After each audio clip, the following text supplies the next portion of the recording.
Welcome to the Free Library. My name is Andy Cahan, Director of Author Events, and I am excited to invite our guests to the stage. We have two masters of the craft of writing, but only 1 hour of their time. So tonight I'm going to pass over their numerous achievements and awards, which you'll find in your programs, and get started with the evening. Our first speaker tonight will be Claire Messud. Please welcome Salman Rushdie and Claire Messud to the Free Library of Philadelphia. It's such an honor and a thrill to be here with Salman. Thank you. Thank you all for having me. So I thought what I would do is tell you a little about my new book and read a tiny bit from it, but mostly tell you a little bit about it. It's called The Burning Girl, and it's narrated by a girl named Julia from just before her senior year in high school when she's 17. But she's looking back at the years from starting the summer between 6th and 7th grade through 9th grade, middle school. And she is telling the story of the unraveling of her lifelong friendship with a girl named Cassie Burns, which is a story about teenagers, manifestly. And one of the things that people have been asking me is, why have I written a book about teenagers when I am not one? Well, I was one once, and we all were. When I was a teenager, there was no such thing as YA, which is a marketing construct with very real consequences. But when I was young, I guess S.E. Hinton's The Outsiders was the only actual YA novel, I think, from my youth. And otherwise, we just read books, and sometimes the protagonists of books were older, and sometimes they were younger. And I had a mother who passed me all sorts of books I probably shouldn't have been reading. So at 13, I read Jean Rhys and H.D., you know. But I also read Catcher in the Rye and A Separate Piece, and all those books with young protagonists too. And it seemed to me when I set about to write this book that adolescence is actually the crucible in which we are formed. There's the Wordsworth line, "The child is father to the man," which we all cite, but certainly, if not the child, yes, but the teenager for sure. And I find in my life today that when I am having trouble figuring out someone who's my age, I just, there used to be that thing, just when you're anxious, picture someone naked. No, just picture them in middle school. and everything becomes clear. And that works without fail. Just picture them in middle school. Think of our president, for example. Picture him in middle school, right? And everything becomes clear. But so in that sense, it's a time of life that we overlook at our peril. And one of the things about the way books are sold today is that we've separated YA into that all books about young people are called YA, and they're put in a separate part of the bookshop where grown-ups never go. Or not if we can help it, and that seems to me a shame. So I wanted to write something that was about this time, and that was for everybody. That is for somebody who's 15 and somebody who's 85, and historically, that was something people did. When I was writing it, somebody said to me, "Oh, can you explain what you're trying to do?" And I said, "I want to write a children's book for grown-ups," and he looked a little befuddled. And I said, well, the examples that I gave got virtually, he said, "Oh, could you think of anything a little more recent?" But the two examples that I gave him, which may or may not mean anything to you, are both French. And one is Alain Fournier's Le Grand Monde, which is translated into English as The Lost Domain. And the other is Gide's The Counterfeiters, both of which I highly recommend. And they are about this sort of liminal time. And when I said a children's book, though, one of the reasons I wrote this book is because I have teenage kids. And I've been living through that time of my life all over again, for good or ill, from a distance, watching it and then having unbidden the terrible memories of my own youth return.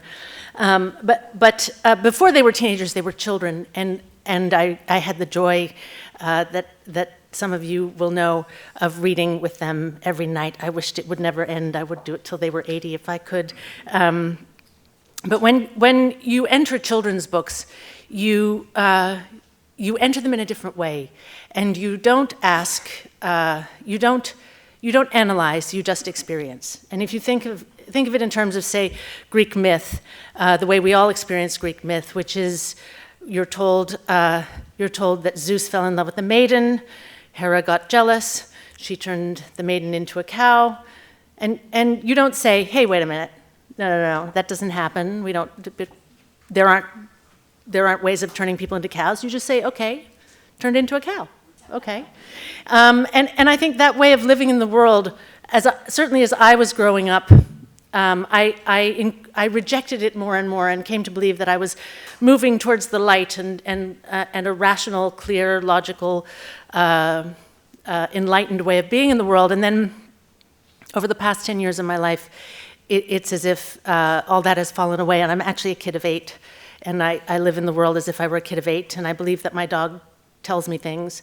And one of the things that I think, one of the reasons for that, I think, is the last decade, I seem to digress, but I'll share with you anyway, but was the decade in which my parents died, and in the last years of my parents' lives, they would go every day to the local park and count the swans, and every evening I would speak to them, and part of the conversation was, how many swans did you see today? And now that they are no longer here, when I see 2 swans, I see my parents. And you can tell me that that's silly, and you can tell me that that's not rational, and I will tell you, you don't know what you're talking about. They're my parents. So I think that actually, even as adults, when we pretend we don't live in the world like children, we do. And that was one of the things I wanted to, I wanted this narrator to have. I'm just going to read a little bit and from the beginning. It's a different story, depending on where you start. Who's good, who's bad, what it all means. Each of us shapes our stories so they make sense of who we think we are. I can begin when Cassie and I were best friends, or I can begin when we weren't anymore, or I can begin at the dark end and tell it all backward. There's no beginning before, though. Cassie and I met at nursery school, and I can't remember a time when I didn't know her, when I didn't pick her sleek white head out of a crowd and know exactly where she was in a room and think of her some ways as mine. Cassie was tiny, with bones like a bird. She was always the smallest girl in the class, and the span of her ankle was the span of my wrist. She had shiny white blonde hair, almost albino, she was so fair, her skin translucent and a little pink. But you'd be wrong to mistake her size and pallor for frailty. All you had to do was to look into her eyes, still blue eyes that turned gray in dark weather like the water in the quarry, and you could see that she was tough. Strong, I guess, is a better word, although of course in the end she wasn't strong enough. But even when we were small, she had a quality about her, a what the hell and I'm not chicken, are you sort of way. According to my mother and to Cassie's mother, Bev, Cassie and I became friends in the second week of nursery when we were 4 years old. That was always the story, though I can't tell now whether I remember it or have just been told so many times that I invented the memory. I was playing with a group of kids in the sandbox, and Cassie stood in the middle of the playground, hands at her sides like a zombie, staring at everything, not apparently nervous, but totally detached. I left my friends to come touch her elbow, and I said, so I was told, "Hey, come build a castle with me?" And she broke into that rare, broad smile of hers, a famous smile, made all the better when she was bigger by the Georgia Jagger gap between her front teeth. She came with me back to the sandbox. And that, my mother always said, was that. So there you have it. That's the beginning. And in that little beginning, there are 2 elements that I think that for me were important. One is, I recently saw again the Nina Simone documentary. I don't know if any of you have seen it. It's really great. But I thought to myself, that's what I wanted to do, jazz. I wanted to do a very simple melody with riffs. and to have a story that is almost an archetypal, almost a fable of American girls' adolescence. And the dissolution of a friendship may not be entirely universal. I had a woman come up to me the other day with a book and say, I want you to sign this for Antoinette, my best friend since I was 4. Because she wanted to make the point to me that her best friendship did not fall apart. But I think most of us, most girls and women at some point and often in those adolescent years, sees that friendship unravel, and for a lot of reasons. But one of them is, of course, that adolescence is about coming into the world and coming into self-consciousness and selfhood, and that if as children we accept things, as I was saying earlier, and we don't ask questions and we assume somebody else knows the answer or someday we'll know the answer, then when we get to middle school, we look up, we look around, and we put ourselves in context, and in the context of our community, our school, our society, demographically, and so on. I know that when my daughter was in middle school, her class had 60 people in it, and she could, if you just asked her, she could give you the popularity ranking of everybody from 1 to 60 without thinking twice, and then could also give you the rules of, well, I can speak to somebody who's 10 ranks above me, but not if that girl's hanging out with somebody who's 15 ranks above her, because then I would have to wait until there's a whole thing. And that's about sort of finding your place in the world, and there are all sorts of things then that come into play. And I noticed, I remembered too about my own life that when you're little, you may notice that somebody's house is bigger, but you don't think much about it. But suddenly when you're teenagers, you notice what clothes they have and where they come from, what cars their parents drive, and all the expectations that go with the different sort of tiny social differences. In that sense, if we think of the novel as the bourgeois form, then the most bourgeois moment is adolescence.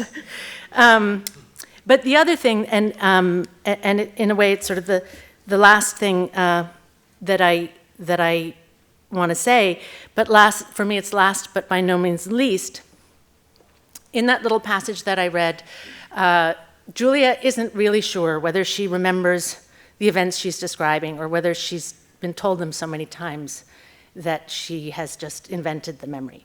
And one of the things that I wanted to write about was the degree to which we make up stories and use stories to fill in the gaps, to sort of spackle over the cracks in our understanding. And that's true in terms of understanding ourselves and in terms of understanding other people. And understanding the world. And I read it at some point while writing this, that it was in a book about the way we see. And our brains process only 30% of what our eyes take in.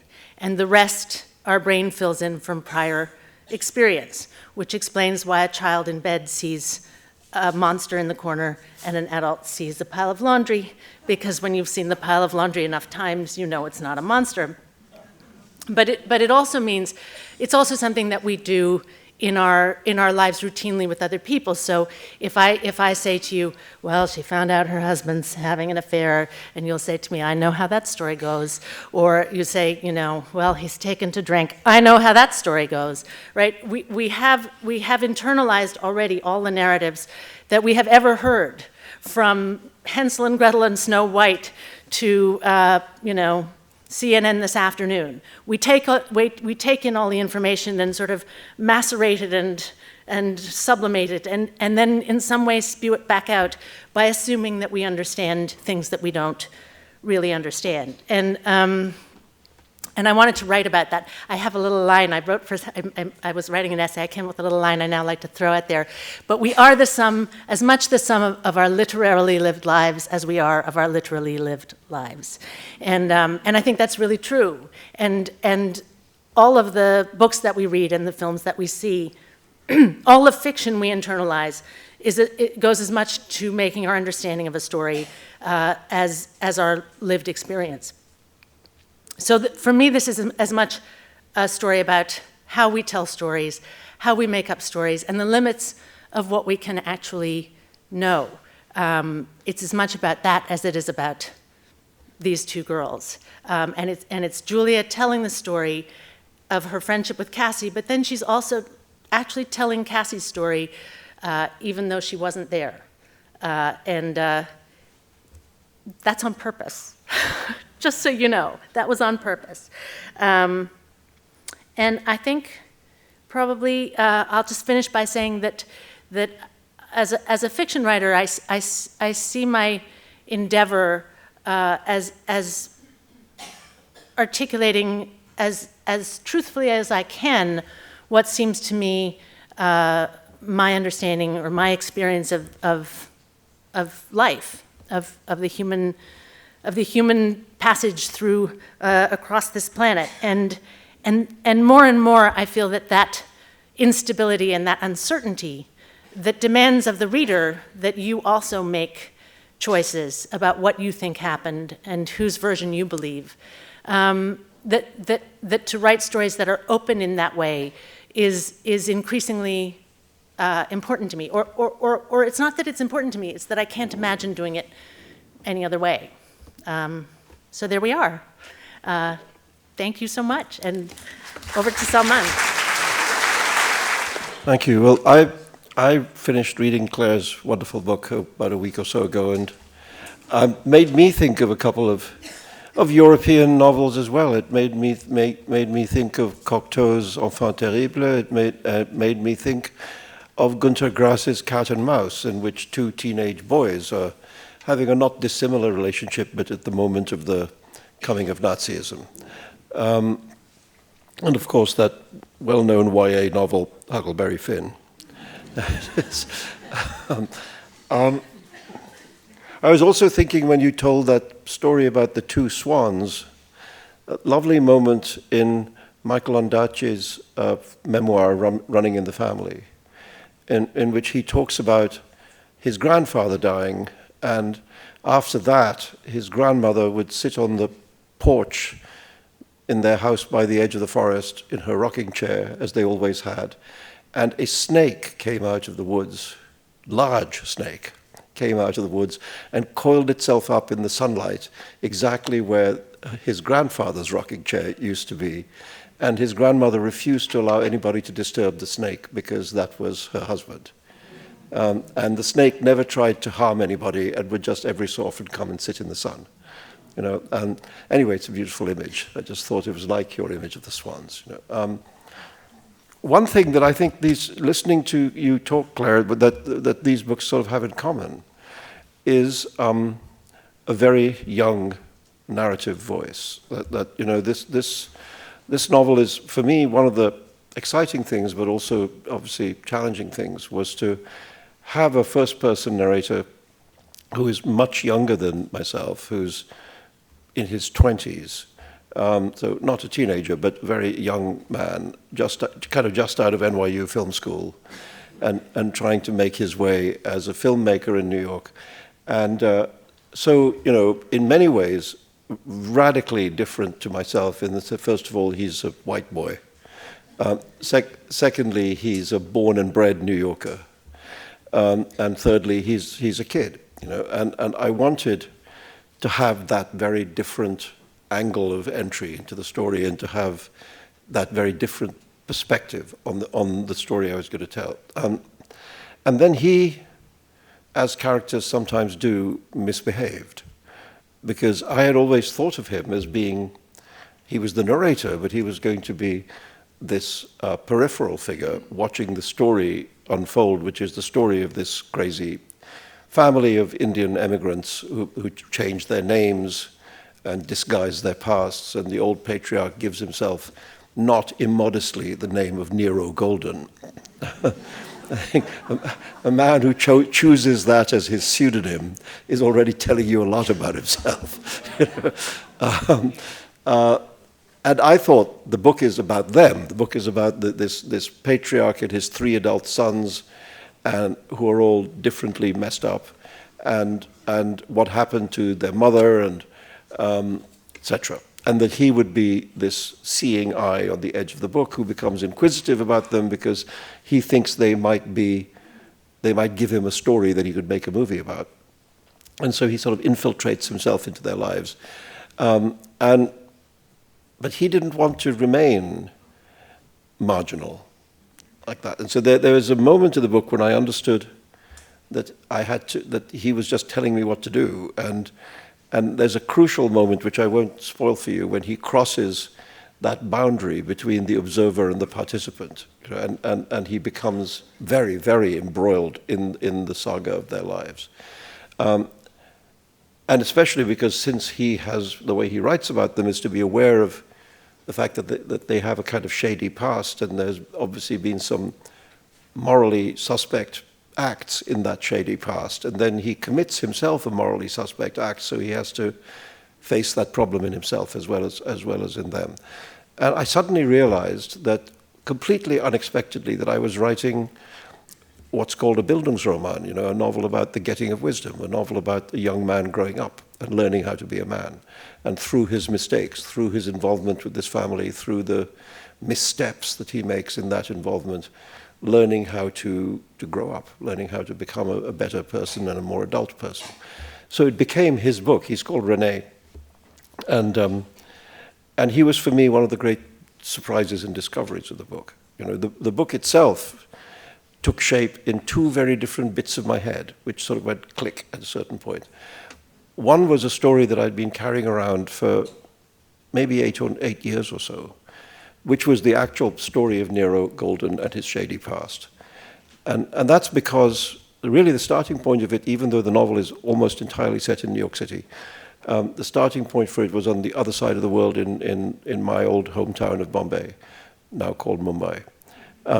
And after the 2008 terrorist attacks in that city, and the attack on the Taj Hotel and so on, I did a lot of digging around that subject to try and understand how it had happened and who had done what to whom. And I discovered this very strange triangle. That on the one hand, you have the Bombay criminal mafias, which are very powerful and very kind of Godfather/Soprano-like. And they were almost certainly involved with the jihadist groups coming from Pakistan in helping to organize and facilitate the attacks that took place. So I thought that's a very strange linkage. And especially as if you grow up in that city, one of the things you know about the mafia dons is that you see them at all the society parties. So if you go to the kind of functions at which the Bombay super rich show up, also the mafia dons show up. And they've of course paid off the police, so they don't have to worry about trivial things like getting arrested. So I thought that's such a strange little nexus there, where you have immense wealth, criminal mafias, and terrorist groups. And I thought if I could put a character in the middle of that, that would be an interesting place to put a character. And so Nero, who is a wealthy man who becomes involved with the criminal mafias, was the beginning of the story. One of the things to say, for example, to show you about this linkage, is that in Bombay, the movie industry has a lot of mob money in it. A lot of Bollywood movies are financed by, at least in part, by mob money in the way that Hollywood movies used to be in the 30s and 40s. So it started there with this man who gets involved in this criminal world and then gets frightened by what he's done and alarmed for the safety of himself and his family and wants to get out of it. And start again. And so he goes to this gigantic difficulty of erasing a past and constructing a new present, new identities for himself and his children, etc., and crossing the world. And then it struck me that probably New York was the obvious place for him to go and do that, because that's one of the reasons why people go to New York, is to erase things and start again. And that connected with this other thing I'd been thinking, which I had not thought of as the same book. When I finished my previous novel, the novel with the appallingly long title, 2 years, 8 months, and 28 nights, which, if you do the math, is 1,001 nights, except in a leap year. As somebody pointed out to me on Twitter, title doesn't work in a leap year. To which I replied, it's not in a fucking leap year.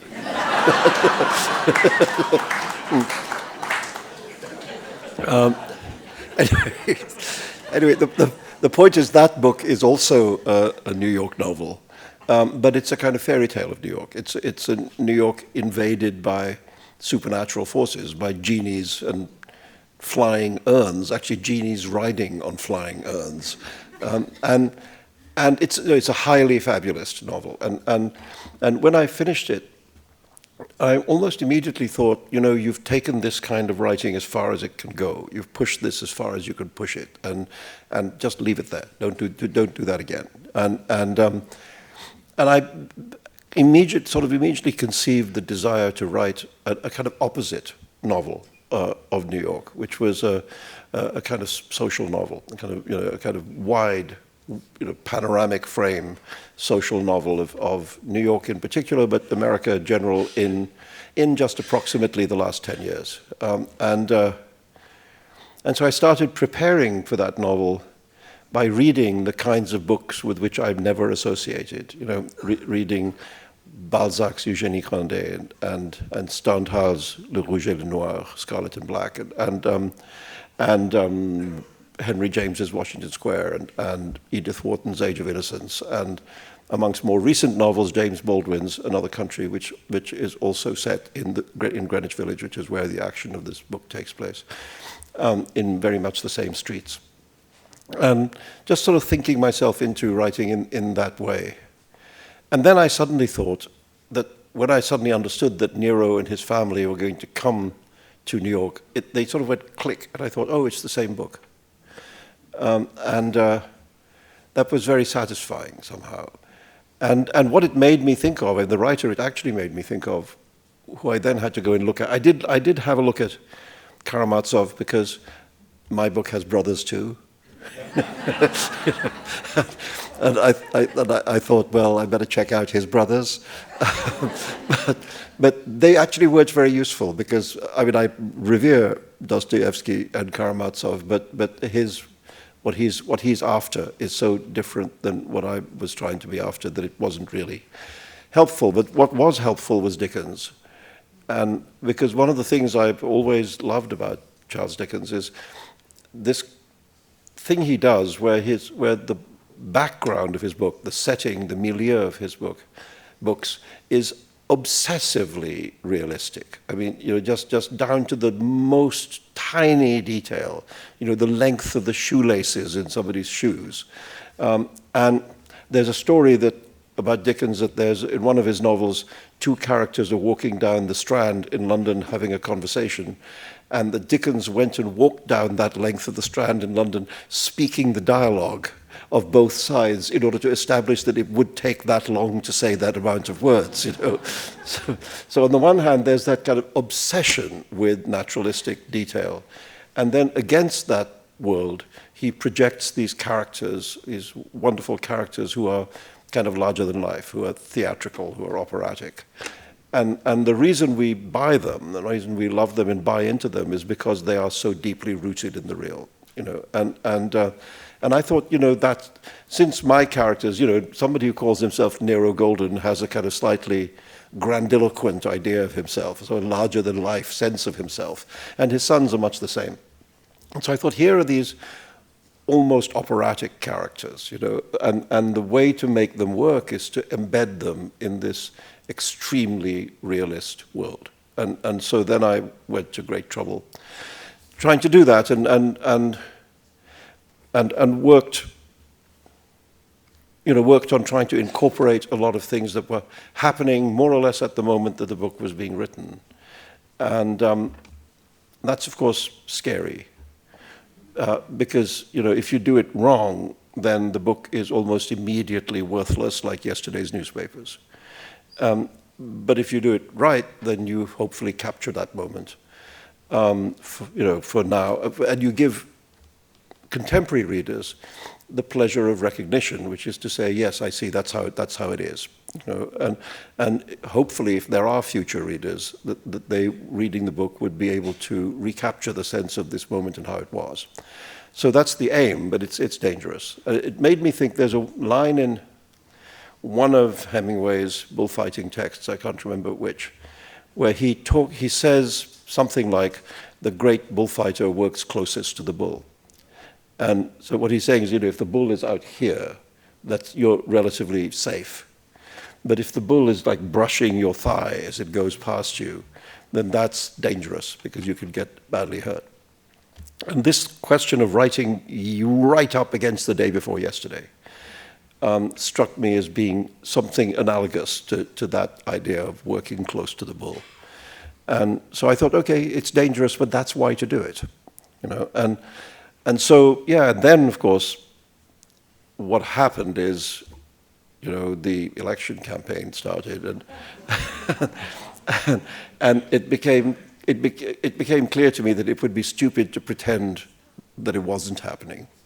When all of us were so obsessed by it, and by one figure in particular. And then I discovered, I realized to my embarrassment, that Nero Golden was also in the real estate business. And that at a certain point in the novel, he is snared by a very beautiful gold digger from Eastern Europe. and all of this I had thought of before. And I just thought, oh, damn it, everybody's going to think, that it's him. And so I had to introduce another character who would be more like this other real estate developer. And it occurred to me that in a deck of cards, the two cards that don't behave like the other cards are the Joker and the Trump. and I thought, well, I don't want the Trump, so I better have the Joker.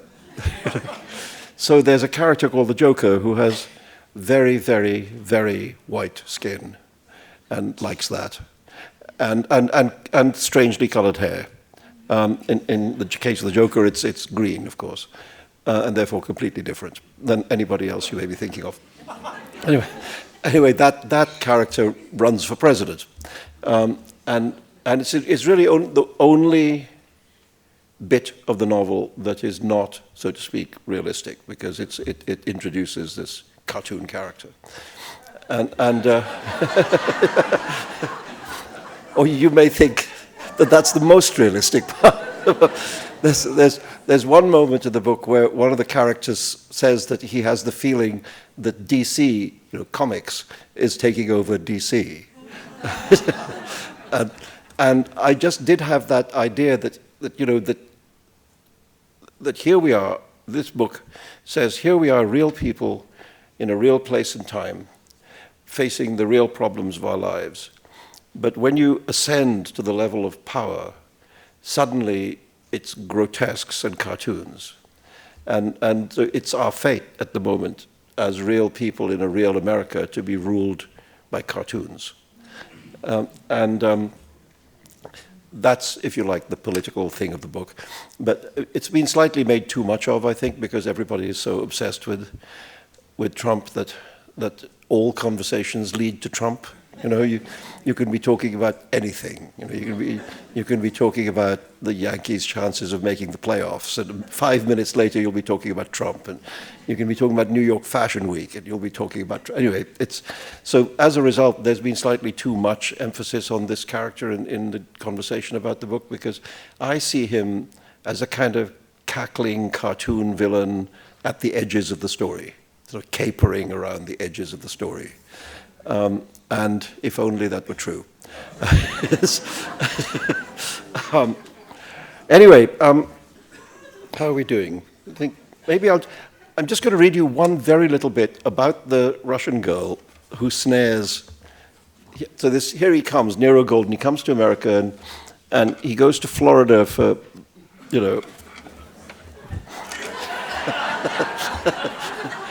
where else would he go?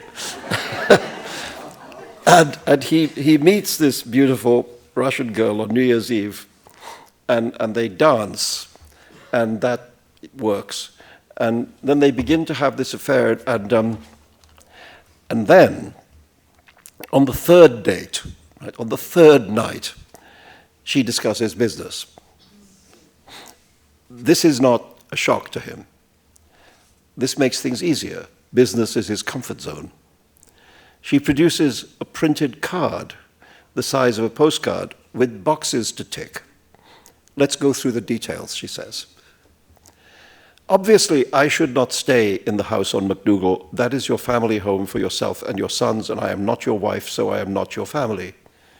So you can choose, A, a residence in the West Village for convenience, for ease of access, or B, on the Upper East Side for a little distance, a little more discretion. Very well, B. That is also my preference. So the size of the apartment. 2 bedrooms minimum, no? And maybe one more as an art studio space. Good. And will I own it, or is it a rental? And if so, for how many years? Okay, think about it. We proceed to the car. And this I leave to you completely. A, Mercedes convertible. B, BMW 6 Series. C, Lexus SUV. Oh, A, so nice. I love you. The question arises of where I will have accounts. A, Bergdorf. B, Barney's. C, both of the above. Fendi, Gucci, Prada, this goes without saying. Equinox, Soho House, you see the checklist. The subject of a monthly allowance. I must comport myself in a manner that befits you. You see the categories, 10, 15, 20. I recommend generosity. Yes, in thousands of dollars, darling. Perfect. You will not regret it. I will be perfect for you. I speak English, French, German, Italian, Japanese, Mandarin, and Russian. I ski, water ski, surf, run, and swim. The flexibility of my gymnastic youth, this I retain. In the coming days, I will know better how to satisfy you than you know yourself. And if equipment is needed to assist this, if a room must be constructed, a room for us, let us call it a playroom, I will make sure it is done immaculately and with the greatest discretion. I will never look at another man. No other man will touch me, nor will I tolerate any inappropriate advances or remarks. You deserve and must have exclusivity, and it is yours, I swear to you. That is all for now, but there is one more matter for later. This is the matter of marriage, she says, lowering her voice to its huskiest and most alluring level. As your wife, I will have honor and standing. Only as your wife will I truly and fully have this. Until then, yes, I am happy. I am the most loyal of women, but my honor is important to me. You understand? Of course. You are the most understanding man I have ever met. So he's screwed. You know.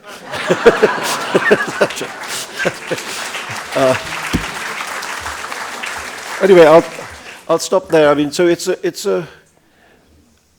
Just the final thing I'd like to say is that the book takes place in this actually existing little secret space in the middle of Greenwich Village, where there's a secret garden. That if you have any knowledge of the village, if you imagine Bleecker Street and Houston Street, MacDougall Street and Sullivan Street, in that rectangle, in between there's a communal garden, which only the houses on the streets giving onto the garden can use. So it's this wonderful little private space, which at some point came to seem to me as being almost theatrical, so like an amphitheater where the characters could play out their story, while everybody, all the neighbors, watched, kind of, a little bit like Rear Window, and then I thought that there was a shapeliness to the idea that there was a private life, there's a story of the private lives of these people, of Nero and his sons, secluded in this private space, and all around it was the larger story of New York and of America in these times. So like a private tragicomedy surrounded by a public tragicomedy, you know, and that's how I thought about the novel as I was writing it. So I think that's probably enough, and then we can talk. So I'll go and sit down over here. A lot of people who came to interview me said that they had to go to Google Maps, you know, to try and see if it was real. And it is there. There's only one thing about it that's not real, which is the Golden House. Because I wanted there to be one house on the gardens that was grander than the others. And so I transplanted a much grander kind of Upper East Side townhouse and plonked it in one of the corners of the gardens. So if you were to go there, you can see the gardens, but actually all the houses are exactly the same, and there is no Golden House. So that bit is fiction, but yeah, it's real. And I mean, actually, the people to whom the novel is dedicated, the artist Francesco Clemente and his wife Alba, who are old friends of mine, have one of the houses on the gardens, and that's how I first found out about it. They actually live in the house that Bob Dylan used to live in. And in the 70s, there was this famous story of this guy trying to rummage through Dylan's garbage to find out his secrets, who referred to himself as Dylan's garbologist. and that was the house whose garbage he was rummaging through. So anyway, yes, so they're really there. Yeah. Is that also the house that Peter Siss wrote about? The children's illustrator. Are you familiar with his book about?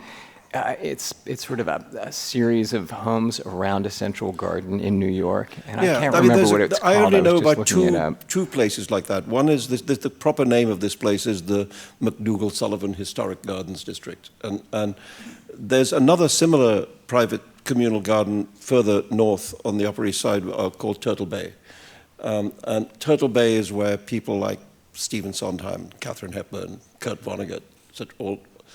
Bob Gottlieb from Knopf in the New Yorker, they all had homes there, rather grander. This is the downtown version of that. It's called Madalenka. Does that sound familiar? Madalenka? No? I don't know. Off topic. The person, I mean, now I suppose the most celebrated person who lives on these gardens is the editor of Vogue, Anna Wintour. So she's there, yeah, Nuclear Winter.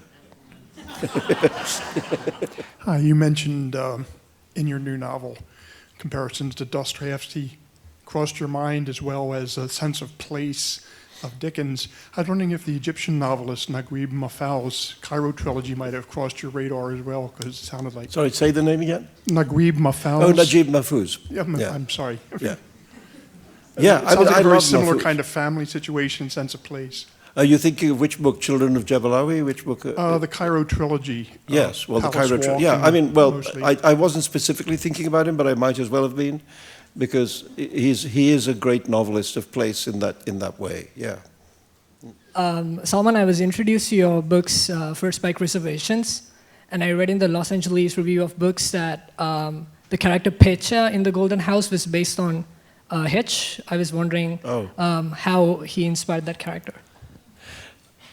Well, you know, he's not really based on Christopher, but he has certain Hitchens-like characteristics, I suppose, in that he's polymathic, you know, and has a range of conversation which is very wide, and also has an amazingly retentive memory, which Christopher did.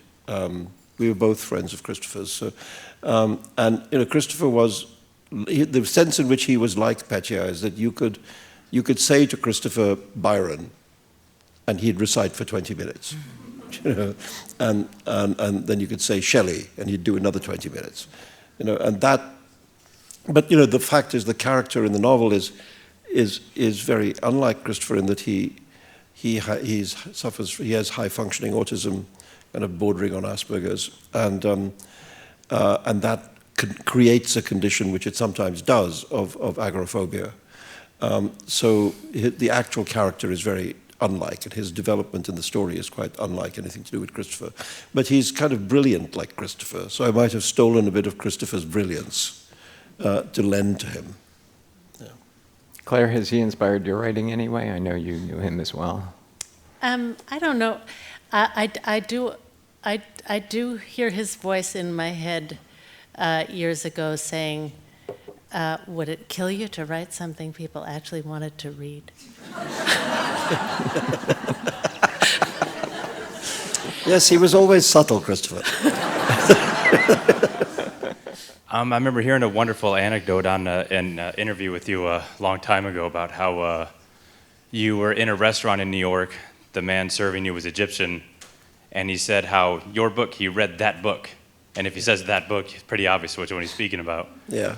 And he then said, in Egypt, it is totally banned, and everyone has read it. Yeah. That's right. No, it's absolutely true. That's what happened. So my question's kind of twofold. A, is it possible to ban a book? And B, how would your writing have progressed had the fatwa never been issued? Well, look, I think it's very hard to ban books because of the internet. Because books can be just put on the web, and there are places where my books can't be read officially, where they do get read in this other unofficial way.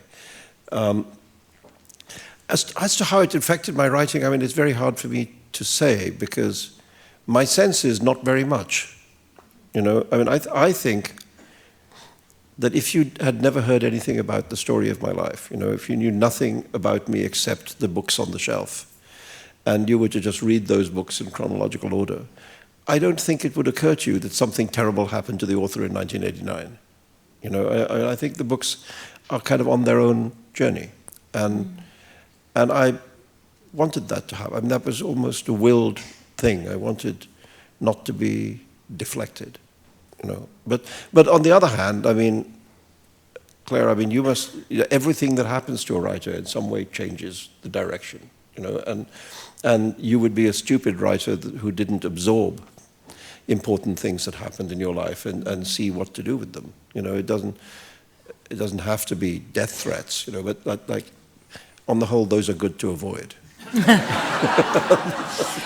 But may I ask, how maybe you don't want, you don't have to answer if you don't want, but in those years, how did you write? When you were in those years in the UK, when you were moving, how did you actually write? Well, I mean, just in the usual way.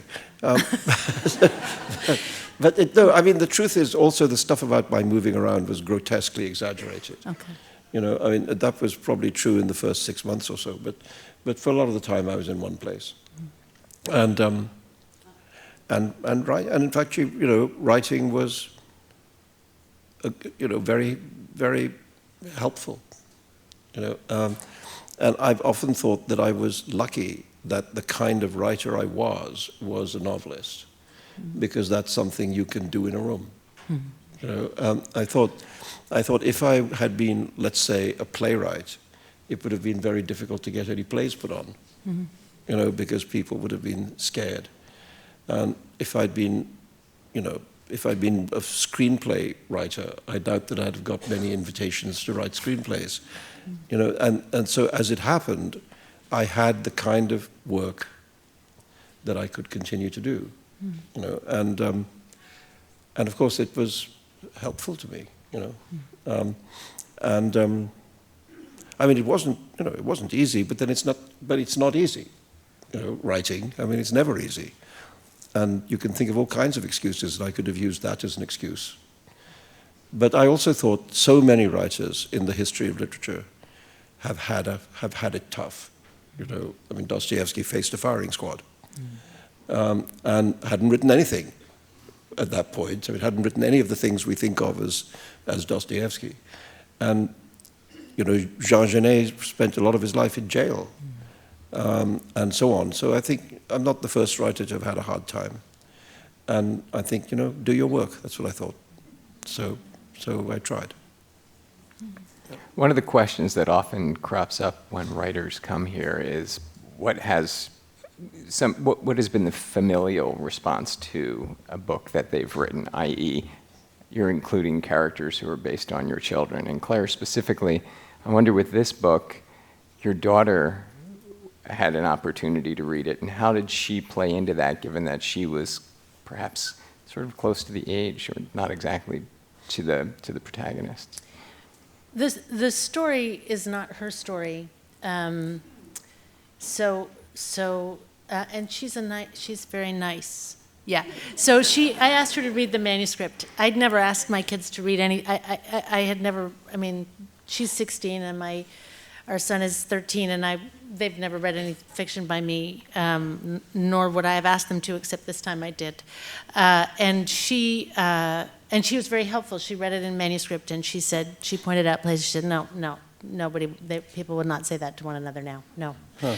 And there were places that she made corrections, but by and large, I actually, in the way one's children do, she sort of amazes and inspires me, and is generous and forgiving and kind. And if you wanted to know what she really thought of it, I think you'd have to sort of, she'd have to be somewhere where she knew I would never hear what she said. But but certainly, she. I was worried because I wrote a piece that's just out in a magazine now. I mean, I wrote it some months ago, but it just appeared, which talks about some of the stuff that she went through in middle school, which isn't what the book is about, but it does have some information about her life in a magazine, about her adolescent travails in middle school, and I told her about it at the time, that I was writing it. I'd asked if it was okay, and she'd said yes, and then I saw it in the magazine, and there was this pull quote about the girl who was horrible to her, whose name was changed, of course, but it's the pull quote, and I thought, oh shit, she's gonna wring my neck, and no, she didn't care. She didn't care. She said, do you think, Mom, that it makes me look like a loser? And I said, no. I said, it just tells the story of what actually happens to almost every kid in middle school, and everybody then feels less embarrassed and alone. And she said, oh, that's good then, okay. Yeah. Yeah. Well, I'm impressed because my children don't read my books. You have to force them. You pay them to do it. Yeah, they see me on TV and they change channel. And, unless I'm on Bill Maher, which they like, but that's because of him. Anyway, but yeah, I had a similar. When I wrote Haroun and the Sea of Stories, my older son, who was then 11 or something, and now he's grown up, but he did read that one because I was writing it at his request, basically, and he gave me some very sharp criticism, because when I'd written the first couple of chapters, I thought I better try this out to make sure it's going in the right direction. So I asked him to read it, and then he read it, and I said, "What do you think?" And he said, "Yeah, Dad, it's good." And I discerned a certain lack of enthusiasm. And I said, "Really, you like it?" And he said, "Yeah, Dad, yeah." He said, "Some people might be bored."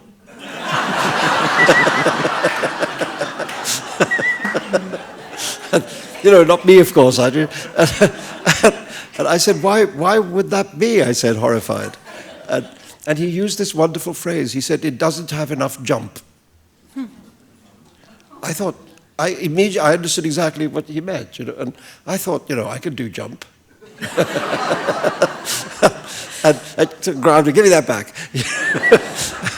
And I went away and rewrote it and gave it to him, and kind of through clenched teeth, said, "What do you think of it now?" And he said, "Yeah, now it's great."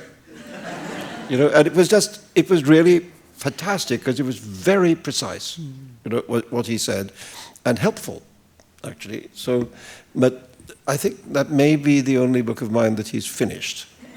As he says, he's read a lot of first chapters. But I was talking to, I don't know if you have this experience with other writers, I was talking to A.S. Byatt, Antonia Byatt, about this, and she said, her children don't read her books. Because I think children want you to be their parent. Yeah. And, of course. And if your father was a dentist and came home and talked about the fillings he did today, how interested would you be? Or made you go and appraise them, assess it. Good filling Yeah, that. yeah, Good check one. out my fillings. Exactly. How interested would you be? Yeah, not very. So they don't really care about what their parents do for a living. Yeah, no. Well, we'll have to leave it in the dentist chair. Please join me in thanking Claire Messud and Salman Rushdie.